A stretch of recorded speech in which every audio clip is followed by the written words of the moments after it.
Hello guys, मैं हूं Mz और आप देख रहे हैं एमजेड सिनेफैलिक। तो ब्रूस विलिस को यार आप सब तो जानते ही होंगे, वही जो हमें दी हार्ड मूवी में नजर आए थे। तो यार आज मैं उन्हीं की टॉप 35 वर्स्ट मूवीज आपको बताने जा रहा हूं और ये रैंकिंग मेरी अपनी नहीं बल्कि IMDb के अकॉर्डिंग होगी। तो चलें, सबसे पहले नंबर पर जो हमारी मूवी आती है वो है कॉस्मिक सिन। ये 2021 में रिलीज हुई है और इसकी IMDb रेटिंग 2.5 है। इसकी स्टोरी ये है कि काफ़ी फ्यूचर के अंदर इंसान दूसरे प्लैनेट्स के ऊपर जाके अपनी कॉलोनी बना लेते हैं और मतलब उस टाइम पे एक प्लैनेट से दूसरे प्लैनेट पर काफ़ी इजीली ट्रैवल किया जा सकता है, जिसकी वजह से एलियंस उस इंसानों की दूसरे प्लैनेट की उस कॉलोनी के ऊपर अटैक कर देते हैं। जहां पर हमारे मेन ब्रूस विलिस का जो हीरो है उसको आर्मी बुलाती है और कहती है लो भाई आप हमारे साथ एलियंस के खिलाफ लड़ो। तो ये मूवी इसी कचरे के इर्द गिर्द फॉलो करती है। स्टोरी पे ना जाना यार, ये बकवास तरीन मूवी है। IMDb के अकॉर्डिंग ये मूवी ब्रूस विलिस की सबसे वर्स्ट मूवी है। पर हाँ, मैं आपको इस मूवी की एक अच्छी बात भी बताऊँ, वो ये है कि ब्रूस विलिस और फ्रैंक ग्रिलो के साथ आपको इस मूवी में टोटल 3 स्टोरीज देखने को मिल जाएंगी। तो अगली मूवी की बात करूं वो है ब्रीच। इसकी IMDb रेटिंग 2.9 है और ये 2020 में रिलीज हुई थी। ब्रीच का नाम पहले जब ये रिलीज हुई थी तब एंटी लाइफ रखा गया था। तो इस मूवी की स्टोरी भी बहुत फ्यूचर में टेक प्लेस करती है, जहां पर अर्थ पर ही एक एलियन आर्मी का अटैक हो जाता है और ब्रूस विलिस का काम होता है आर्मी के साथ मिलकर उस एलियन आर्मी को डिफीट करना। तो यार ये कितनी बुरी मूवी है, आप इसका ट्रेलर देख लो, आपको खुद ही पता लग जाएगा। तो हाँ यार, आपको इसमें एडिशनली एक अदद स्टोरी भी देखने को मिल जाएगी। अगली मूवी की बात करें वो है हार्ड किल। ये साल 2020 में रिलीज हुई थी और इसकी IMDb रेटिंग 3 है। इसकी स्टोरी ये है कि एक आदमी बहुत खतरनाक कंप्यूटर प्रोग्राम बना लेता है, जिसकी वजह से वो साइबर क्राइम करने जाता है और पूरी वर्ल्ड को उससे खतरा होता है। ब्रूस विलिस एक पुलिस वाला, ये एक डिटेक्टिव CIA एजेंट होता है और उसका काम होता है उस आदमी को रोकना। और हाँ, आपको इस मूवी में 2 स्टोरीज भी देखने को मिल जाएंगी, जिनमें से एक तो रियल लाइफ रेसलर भी है।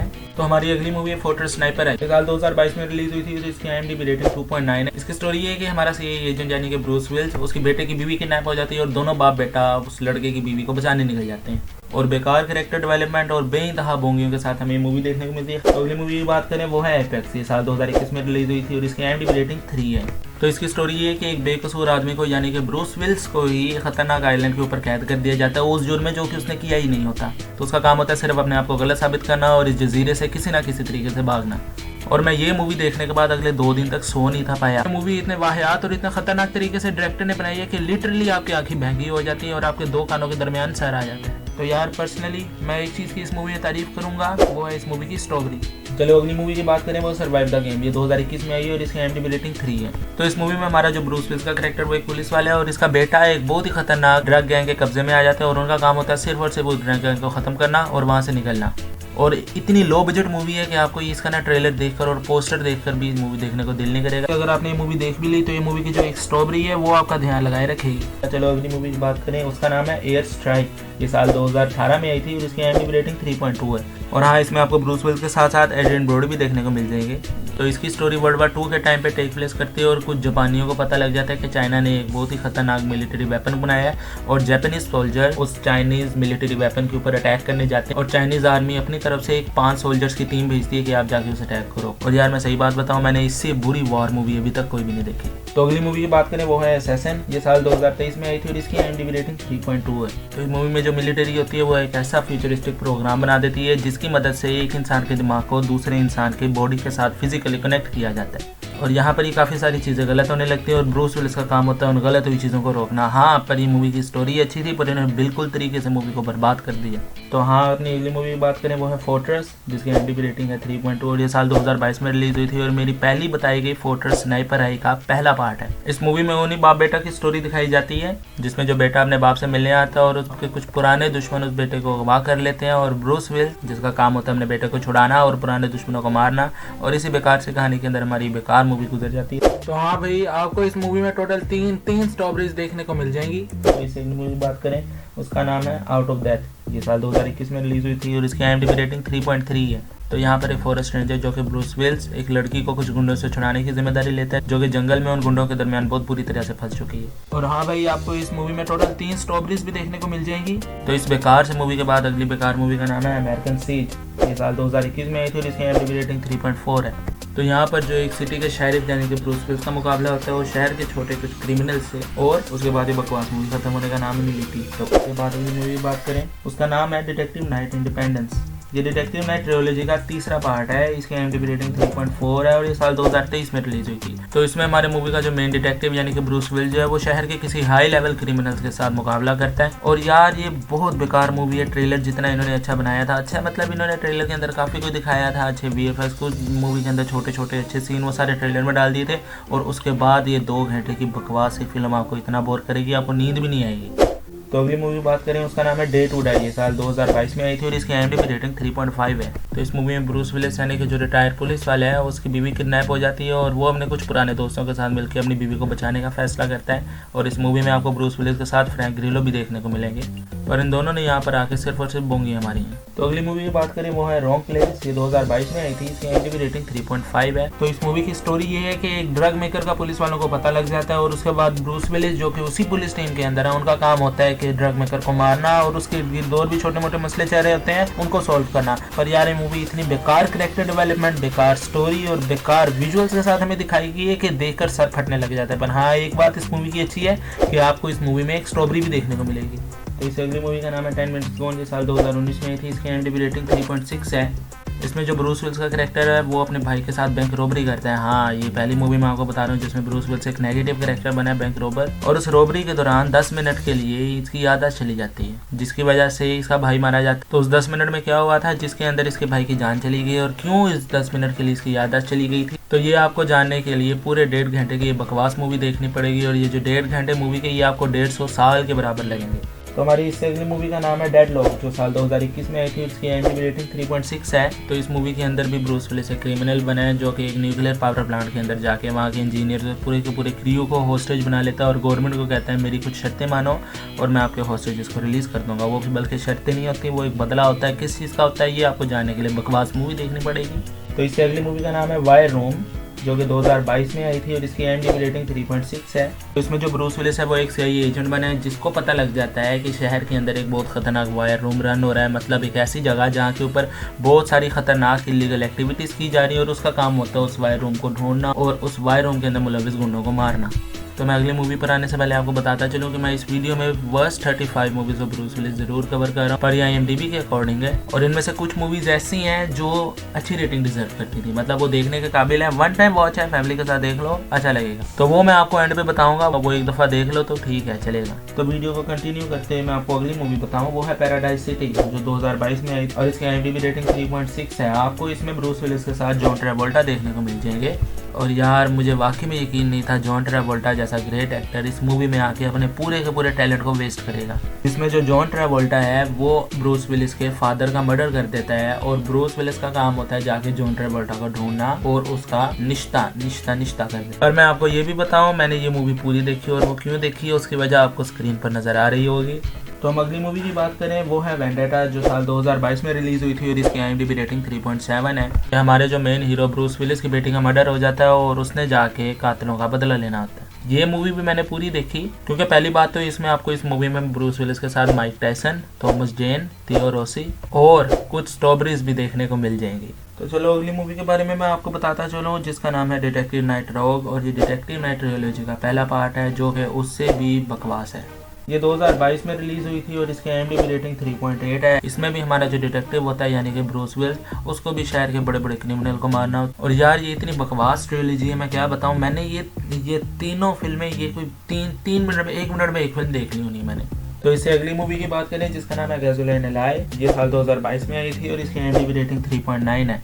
इसमें 2 पुलिस वालों को एक सीरियल किलर को ढूंढना होता है जो कि 2 पुलिस वाले ब्रूस विलिस और उसके साथ ओवन विल्सन के भाई ल्यूक विल्सन है। और हाँ भाई, इसमें कोई स्ट्रॉबेरी का सीन नहीं है, ये सिर्फ और सिर्फ बकवास मूवी है। अगली मूवी की बात करें जिसका नाम है डिटेक्टिव नाइट रिडेम्पशन, ये डिटेक्टिव नाइट ट्रियोलॉजी का दूसरा पार्ट है। इसकी IMDb रेटिंग 4 है और ये 2022 में रिलीज हुई थी और उसी की तरह बकवास मूवी है, वही स्टोरी है, सिर्फ क्रिमिनल्स अलग है। तो अपनी अगली मूवी का नाम मैं आपको बताऊं, वो है सर्वाइव द नाइट, जो कि 2020 में रिलीज हुई थी और इसकी IMDb रेटिंग 4 है।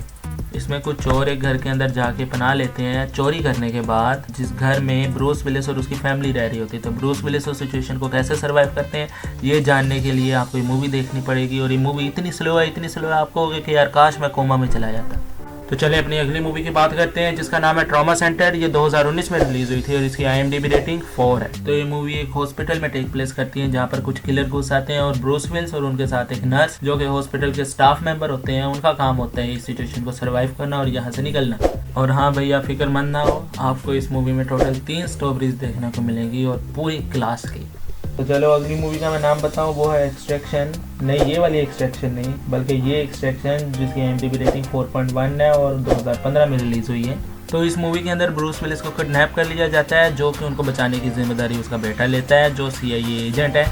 और हाँ फिक्र ना करो, मूवी तो बकवास है पर इस मूवी में ओए होए आपको भर भर के स्टोरियाँ देखने को मिलेंगी। तो चलो अपनी अगली मूवी की बात करें जिसका नाम है वाइस। ये 2015 में रिलीज हुई थी और इसकी IMDb रेटिंग 4.2 है। तो इस मूवी के अंदर ब्रूस विल्स एक आर्टिफिशियल ह्यूमन बना बैठते हैं जो कि बहुत एडवांस लेवल पे होता है और गवर्नमेंट को पता लग जाता है। तो गवर्नमेंट का काम होता है ब्रूस विलिस से ये आर्टिफिशियल ह्यूमन किसी तरह से लेके चले जाना और ब्रूस विलिस ने इस पूरी सिचुएशन को सर्वाइव करना है, जिसके लिए आपको पूरी मूवी देखनी पड़ेगी। पर आपको इसके साथ इस मूवी में ये 3 स्टोरियाँ भी देखने को मिल जाएगी और ऐसी 3 स्टोरियाँ जो पूरे मस्त लेवल पे हैं। तो चलो अगर इसके बाद अपनी अगली मूवी की तरफ आए, उसका नाम है रिप्राइजल। ये 2018 में रिलीज हुई थी और इसकी IMDb रेटिंग 4.3 है। इस मूवी के अंदर एक बैंक मैनेजर और एक एक्स पुलिस ऑफिसर वो दोनों मिलकर एक चोर को पकड़ते हैं। पर इसमें आपको ब्रूस विलिस के साथ फ्रैंक ग्रिलो और ये स्टोरीज भी देखने को मिल जाएंगी। तो हमारी अगली मूवी है करेक्टिव मेजर्स। ये 2022 में आई थी और इसकी IMDb रेटिंग 4.4 है। इस मूवी में ब्रूस विलिस को एक हाईली सिक्योर प्रिजन में ज़बरदस्ती, जिसका कोई कसूर नहीं होता, कैद कर दिया जाता है और ये इतना ख़तरनाक होता है कि आप ये मूवी के प्रिजनर्स को देखने के बाद कहोगे यार आदिपुरुष इससे बहुत बेटर थी। मतलब इतना गंदा VFX, इतनी गंदी स्टोरी, इतनी गंदी एक्टिंग और आपको ना इस मूवी में कोई स्टोरी देखने को मिलनी है और आप टक्करे मारोगे ये मूवी देख के दीवार में। पर हाँ इन्फॉर्मेशन के लिए बताऊँ आपको, ब्रूस विलिस के साथ इस मूवी में अपने योंडो मतलब माइकल रूकर भी देखने को मिलेंगे। तो चलो अब हम अपनी अगली मूवी की बात करते हैं जो कि है वाइट एलिफेंट। ये साल 2022 में रिलीज हुई थी और इसकी IMDb रेटिंग 4.4 है। तो इस मूवी में स्टोरी फॉलो करती है 2 पुलिस वालों की जो कि अपनी आंखों के सामने एक मर्डर होता देख लेते हैं और बाद में जिस क्रिमिनल ने मर्डर करवाया होता है वो अपने असैसिन को कहता है कि जो मर्जी कर दो पर मर्डर का एक एक सबूत मिटना चाहिए मेरे रास्ते से। तो यहाँ पर अपने ब्रूस विलिस का काम इन सारी मुश्किलों को दूर हटाकर उस क्राइम लॉर्ड को मारने का होता है। और इस मूवी में हमें ब्रूस विलिस के साथ माइकल रूकर, जॉन मेल्कोविच, ओल्गा कुरिलेंको जिनको आपने टास्क मास्टर के रोल में देखा होगा और इनके साथ साथ 2 मजीद और स्टोरियाँ देखने को मिल जाती हैं। तो इसके बाद अगर हम चलें अपनी नेक्स्ट मूवी की तरफ जिसका नाम है सेटअप। ये साल 2011 में रिलीज हुई थी और इसकी IMDb रेटिंग 4.4 है। तो इस मूवी में ब्रूस विलिस एक चोर होता है जिसकी एक हाइस्ट गलत चली जाती है और बाद में वो एक गैंगस्टर की मदद से अपनी खराब हुई हाइस्ट का बदला लेता है, जिसमें आपको ब्रूस विलिस के साथ 50 सेंट और उनके साथ एडिशनल में एक स्ट्रॉबेरी भी देखने को मिलेगी। तो नेक्स्ट बढ़ते हैं अपनी अगली फिल्म की तरफ जिसका नाम है मिडनाइट इन स्विच ग्रास। ये 2021 में रिलीज हुई थी जिसकी IMDb रेटिंग 4.5 है। तो इसमें ब्रूस विलिस का कैरेक्टर एक पुलिस वाले का दिखाया गया है जो कि अपनी टीम के साथ मिलकर एक सीरियल किलिंग मर्डर मिस्ट्री को सॉल्व करता है। पर आहिस्ता आहिस्ता करके वो अपनी पूरी टीम को उस मर्डर मिस्ट्री के चक्कर में आहिस्ता आहिस्ता इन्वॉल्व होता दिखता है। पर हमें इस मूवी में ब्रूस विलिस के साथ ब्रांडेड स्ट्रॉबेरी मैगन फॉक्स भी देखने को मिलेगी और उसके साथ जो लीड रोल में एक मेन एक्टर है वो एमिली हर्श, जिनको आपने इनटू द वाइल्ड जैसे मूवी में देखा होगा। और हाँ भाई, हमें इस मूवी में मैगन फॉक्स के साथ साथ एडिशनली 2 स्ट्रॉबेरीज और देखने को भी मिलती हैं। तो चले अपनी अगली मूवी की बात करते हैं जिसका नाम है प्रीशियस कार्गो। ये 2016 में रिलीज हुई थी और इसकी IMDb रेटिंग 4.6 है। तो इस मूवी में ब्रूस विलिस का कैरेक्टर एक चोर का दिखाया गया है जो कि अपनी पर्सनल बेनिफिट के लिए अपने टीम मेंबर्स को दोबारा ज्वाइन करके एक हाइस्ट परफॉर्म करता है। और इस मूवी में हमें ब्रूस विलिस के साथ साथ 2 स्ट्रॉबेरीज भी देखने को मिलती हैं। एक तो वही पुरानी मूवी वाली तो और अगर आपने दूसरे को नहीं पहचाना तो हमने इसको यार मीट जो ब्लैक जैसी मूवी में ब्रैड पिट के साथ देखा था। तो बढ़ते हैं अपनी अगली मूवी की तरफ जिसका नाम है द प्रिंस। ये 2014 में रिलीज हुई थी और इसकी IMDb रेटिंग 4.6 है। तो इसमें हमें स्टोरी दिखाई जाती है एक रिटायर्ड असैसिन की जिसके अपने वर्क से रिटायर होने के बाद उसकी बेटी किडनैप हो जाती है और वो अपने फील्ड के अंदर दोबारा री एंटर करते हुए अपनी बेटी को उनसे छुड़वा कर लाता है। इस मूवी में हमें ब्रूस विलिस के साथ जॉन कुसैक भी देखने को मिल जाएंगे जिनको अगर आपने नहीं पहचाना तो हमने इनको 2012 जैसी ग्रेट डिजास्टर मूवी में देखा था और हमें इसमें इनके साथ 50 सेंट भी एक छोटा सा रोल प्ले करते हुए दिख जाएंगे।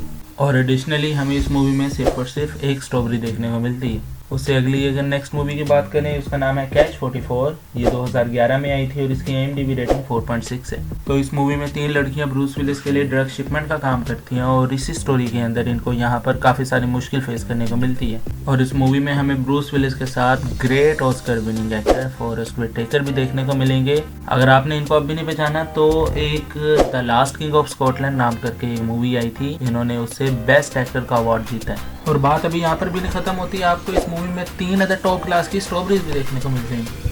तो बढ़ते हैं अपनी अगली मूवी की तरफ, जिसका नाम है ले द फेवरेट। ये साल 2012 में रिलीज हुई थी और इसकी IMDb रेटिंग 4.8 है और ये बेसिकली रोमांस कॉमेडी मूवी है। तो इस मूवी में हमें एक स्ट्रिपर की स्टोरी देखने को मिलती है, जिसका कैरियर जब ग्लो करने की बारी आती है, काफ़ी सारी अच्छी ऑफर्स आने लगती हैं, तब भी उसकी लाइफ में कुछ और मुश्किलें भी आ जाती हैं। तो ये अपनी मुश्किलों को कैसे सर्वाइव करती है वो जानने के लिए तो आपको ये मूवी देखनी पड़ेगी। इस मूवी में आपको फ्रैंक ग्रिलो भी छोटे से रोल में नजर आएंगे और उसके साथ हाँ मैं आपको ये भी बताऊं कि इस मूवी में सिर्फ और सिर्फ एक ही स्ट्रॉबेरी है, वो है रेबेका हॉल, जो कि पूरी मूवी में छाई हुई है। तो इसी के साथ बढ़ते हैं अपनी नेक्स्ट मूवी की तरफ, जिसका नाम है the cold light of day, जो 2012 में रिलीज हुई थी और इसकी IMDb रेटिंग 4.9 है। तो इस मूवी में स्टोरी दिखाई जाती है एक यंग बिजनेसमैन की, जिसका रोल इस मूवी में हेनरी कैविल ने प्ले किया है। तो वो अपने बिजनेस मीटिंग के सिलसिले में अपनी फैमिली को छोड़ के दूसरे कंट्री में गया होता है, पर जब वो घर वापस आता है तो वहाँ पर उसको एक मैसेज रिसीव होता है कि उसकी पूरी फैमिली को किडनैप कर लिया गया है और उसने एक 24 घंटों के अंदर अंदर ब्रीफ केस किडनैपर्स तक पहुँचाना है। तो हेनरी कैविल मदद लेने जाता है अपने फादर से और उसके फादर का रोल प्ले किया ब्रूस विलिस ने, जो कि एक रिटायर्ड CIA एजेंट है। तो उस ब्रीफ केस में ऐसा क्या है, उसकी फैमिली क्या वापस आएगी, क्या हेनरी कैविल और ब्रूस विलिस अपने मिशन में कामयाब होंगे, ये देखने के लिए आपको मूवी देखनी पड़ेगी। और हाँ यार मैं सच बताऊं, अगर हेनरी कैविल के फैन हो तो मूवी में मज़ा आएगा। हेनरी कैविल की वजह से मूवी में काफ़ी मज़ा स्टेबल रहता है। और हाँ, इसमें ब्रूस विलिस और हेनरी कैविल के साथ सिगोनी वीवर भी हैं, जिनको अगर नहीं पहचाना तो अवतार में डॉक्टर ग्रेस का रोल इन्हीं ने प्ले किया। और हाँ, आपको मैं मूवी की एक और मेन चीज़ बता दूँ, आपको मूवी में एक क्यूट सी स्टोरी भी देखने को मिल जाएगी। तो फाइनली अपनी इस कैटेगरी की आखिरी मूवी की बात करें, जिसका नाम है फर्स्ट किल। ये साल 2017 में आई थी और इसकी IMDb रेटिंग 5 है। इस मूवी में ब्रूस विलिस अपनी फैमिली के साथ एक ट्रिप पर जाता है, वहाँ पर एक मर्डर कमिट होता हुआ देख लेता है। उसके बाद जो क्रिमिनल्स होते हैं वो ब्रूस विलिस और उसकी पूरी फैमिली के पीछे लग जाते हैं। तो क्या ब्रूस विलिस इस सिचुएशन को सर्वाइव कर पाएगा, ये जानने के लिए आपको मूवी देखनी पड़ेगी। और हाँ, परेशान ना हो, आपको इस मूवी में 2 बड़े हैवी लेवल की स्टोरियाँ देखने को मिलेगी, पर अफसोस उनका रोल काफ़ी छोटा है। तो हाँ यार, ये थी आज की मेरी ब्रूस विलिस की टॉप 35 वर्स्ट मूवीज एवर की लिस्ट अकॉर्डिंग टू IMDb। पर हाँ यार, इसका ये मतलब बिल्कुल भी नहीं था कि मैं उनको लाइक नहीं करता या मैं उनके खिलाफ किसी किस्म का हेट फैला रहा हूँ, ऐसी बात बिल्कुल भी नहीं है। तो हाँ यार, मैंने आपको जैसे पहले कहा था कि मेरी इस लिस्ट में से कुछ ऐसी मूवीज भी हैं जो कि 1 टाइम वॉच डिजर्व जरूर करती हैं, उनको एक दफ़ा देखा जा सकता है। क्रिटिकली तो ये मूवी पिटी है, क्रिटिकली ये मूवी वेस्ट है। मतलब अभी जो मैं आपको ये मूवीज बताने जा रहा हूँ ये इतना कोई खास डिजर्व नहीं करती, पर हाँ, अगर आप बहुत बहुत बहुत ही फजूल टाइम के अंदर बैठे हो, आपके पास करने के लिए कुछ भी नहीं है, तो आप ये मूवी देख लो, आपका टाइम बहुत नॉर्मल सा पास हो जाएगा। मतलब जिसको कहते हैं कि ना होने के बराबर है, पर चलो फिर भी चलेगा, धक्के से चलेगा। ये मैं आपको वो कुछ मूवीज बताने जा रहा हूँ जिनमें मैं आपको सबसे पहले रिकमेंड करूँगा वायर रूम, क्योंकि इसका एक्शन बस ठीक ठाक सा है, बहुत नॉर्मल सा है। आप इसको 1 टाइम वॉच के हिसाब से भी देख सकते हो। ये आपको इतना, आप ट्रेलर देख लो जाके, समय लग जाएगी। फिर अगली मूवी है out of death, reprisal, first kill, और जो लास्ट में मैं आपको मूवी कहूँगा देख लो वो है the cold light of day, जिसमें आपको सही मूवी देखनी है तो हेनरी कैविल की वजह से देखनी है, क्योंकि यार उनको स्क्रीन पर देख के मज़ा आता है। और हाँ, मैं आपको एक दफ़ा फिर बता दूं कि ये मैंने वो मूवीज़ रिकमेंड की हैं, कुछ स्पेशल मस्ट वॉच नहीं है। ये मैंने उस सूरत में रिकमेंड की है कि अगर आप एक ऐसे ग्रुप ऑफ फ्रेंड्स के अंदर बैठे हो जहाँ पर आपको कोई नॉर्मल सी एक्शन मूवी देखनी है, कोई नॉर्मल सी मूवी देखनी है, इतने बड़े लेवल पे ना हो, जहाँ पर आपका कंसंट्रेशन पूरी मूवी की तरफ ना जाए, आप अपना बीच में भी एंजॉय कर सको, तो ये मूवीज़ आप देख लेना। पर अगर पर्सनली मैं आपको कहूँ तो यार ना ही देखो, अच्छा रहेगा, क्योंकि सीरियसली ये मूवीज़ पूरी वेस्ट है। तो मैं आपको बताता चलूँ, अगर आप नहीं जानते, इस टाइम ब्रूस विलिस डायमेंशिया नाम की डिजीज से गुजर रहे हैं। अक्सर लोग समझते हैं जो डायमेंशिया है वो अल्जाइमर का नाम है, पर नहीं, अल्जाइमर कोई और चीज़ है और डायमेंशिया कोई और चीज़ है। अल्जाइमर जो है वो डायमेंशिया का ही एक सिम्टम है, और डायमेंशिया के अंदर आपको काफ़ी किस्म के मसलों का सामना करना पड़ सकता है। For example, short term memory loss होना, personality disorder, asthma, vitamin deficiency, thyroid gland problems, memory disorder, zero thinking ability, ये सारी किस्म की छोटी छोटी चीज़ें डायमेंशिया के अंदर ही आती हैं। मतलब ओवरऑल अगर डायमेंशिया को मैं कहूँ तो इसके अंदर शॉर्ट टर्म मेमोरी लॉस, कि आप कुछ वक्त के लिए काफ़ी चीज़ें भूलने लगते हो, आपको चीज़ें नहीं याद रहती, आपको न्यूरोलॉजिकल डिसऑर्डर होने लगता है, आप लोगों को नहीं पहचान पाते, अपना काम ठीक से नहीं कर पाते, बार बार कंफ्यूज हो जाते, बहुत जल्दी गुस्सा आने लगता है, और कभी तो ऐसा होता है कि गुस्सा ही नहीं आता, और थोड़े थोड़े टाइम के बाद अपने पेशेंस, अपने होशो आवाज़ खो बैठना, हेलुसिनेटिंग, और सबसे मेन बात, इसमें नर्व्स डैमेज होने का काफ़ी हद तक खतरा रहता है। और इसके ट्रीटमेंट के लिए आपको साइकेट्री ट्रीटमेंट की काफ़ी ज़रूरत पड़ती है। उसके बाद न्यूरोलॉजिकल ट्रीटमेंट और मेडिकेशंस की काफ़ी ज़्यादा ज़रूरत होती है। और ब्रूस विलिस को ये डेमेंशिया की डिजीज़ हुए लगभग 1 साल तक का टाइम हो गया है और अभी उनकी जो भी मूवी वगैरह आ रही है वो पहले से उन्होंने शूट करके रख ली थी। अब वो एक्टिंग से बिल्कुल प्रॉपर तौर पर रिटायरमेंट ले चुके हैं। So as a fan I hope may he recover soon. पर अभी अगर कोई ऑफिशियल स्टेटमेंट की बात की जाए, ऑफिशियल स्टेटमेंट तो कोई भी नहीं निकल के आया है, पर हाँ छोटा सा एक सोशल मीडिया के ऊपर पिक्चर्स ये कुछ सामने आई हैं जिसके अंदर हम ब्रूस विलिस को उनकी बेटी के साथ देख सकते हैं। पर इस वक्त उनकी कंडीशन कैसी है ये तो उनकी फैमिली के अलावा और कोई भी नहीं जानता। पर हाँ एज अ फैन होने के नाते हम तो सिर्फ उनके लिए दुआ कर सकते हैं, क्योंकि यार ये भी याद करो उस बंदे ने हमें कौन कौन सी अच्छी मूवी नहीं दी, उस बंदे ने हमें कैसे कैसे अच्छी मूवी से एंटरटेन नहीं किया। तो हाँ जाते जाते अगर आप अभी भी मेरे साथ मेरी इस वीडियो के एंड तक मौजूद हो तो आपका बहुत बहुत शुक्रिया, आपने मेरी इतनी लंबी वीडियो को एंड तक देखा। और हाँ यार मैंने भी आपके लिए इतनी लंबी वीडियो बनाई और इतना ज़्यादा बोला, तो वीडियो पसंद आई हो वीडियो को लाइक करना, चैनल को सब्सक्राइब कर देना, और अगर वीडियो कुछ ज़्यादा ही अच्छी लगी हो तो इसको अपने दोस्तों के साथ, फ्रेंड्स के साथ शेयर ज़रूर कर देना। आप मेरी इस वीडियो के बारे में क्या ख्याल रखते हो मुझे कमेंट्स में बताना मत भूलना। I respect everyone. मिलूंगा आपसे अपनी अगली और इससे अच्छी वीडियो में। Till then be सिनेफेलिक।